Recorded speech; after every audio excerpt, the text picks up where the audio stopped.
Hi everyone, it's Sakura. So I'm gonna start doing a series talking about the elements. And so we're gonna go through each week and talk about the four elements, their importance, um, and how you can work with them in your practice. So with the four elements, we have water, earth, air, and fire, obviously. And working with them is extremely important in whatever spiritual practice you are doing. If it's paganism, Wicca, whatever. If you're working with magic or spell work or manifestations, the elements are extremely important. So, fire often is used through something like a candle. Earth, we see smudging and using feathers to, assist with smudging air. Water, of course, we collect moon water, we use it for cleansing, healing, purification.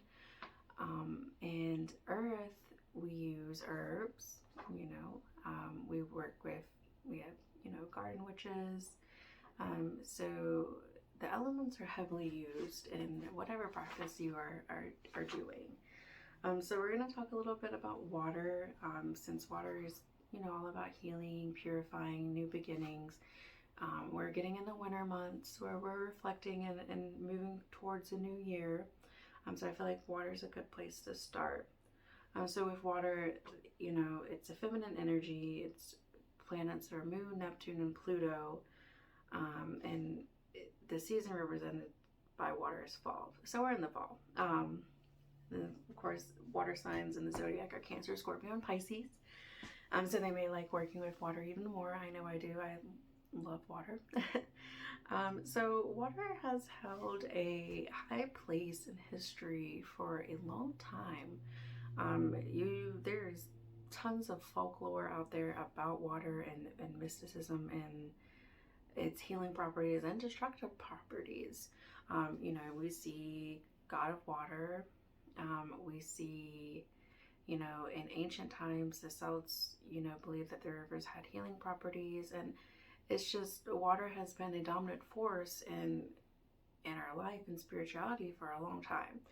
So if you do your research, I'll include a link that has like a great abundance of information about the different water folklores and everything, so you can really see the importance that water has played into magic and spiritual and holistic healing for the longest time. But I want to talk a little about what water symbolizes. So water symbolizes emotion, intuition, psychic abilities, love, unconscious minds, self-healing, reflection, lunar energy, deep feeling, but also curses and death. So water can easily give life, but it can take away life too. And that's what makes it a really powerful force. People think water is just so pure and constantly flowing, but it really can be destructive as well. And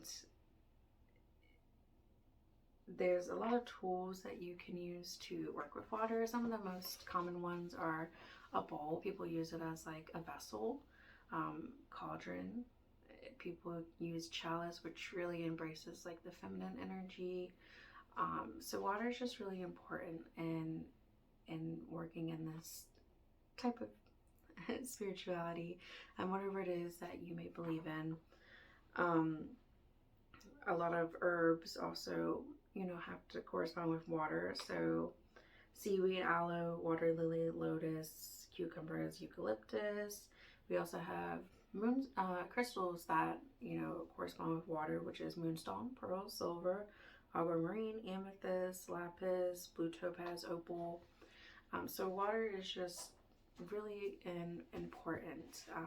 I love collecting moon water and using it to add to my bath to add some kind of purity and new beginning type thing to like my spiritual baths, or when cleansing crystals, I'll cleanse them in my moon water sometimes.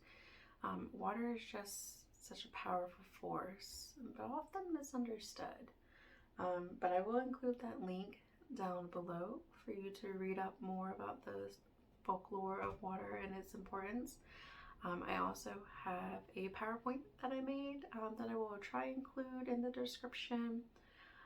But other than that, next week we will talk about fire Thanks for watching. If you have any questions, please don't hesitate to ask. Thank you. Don't forget to like, comment.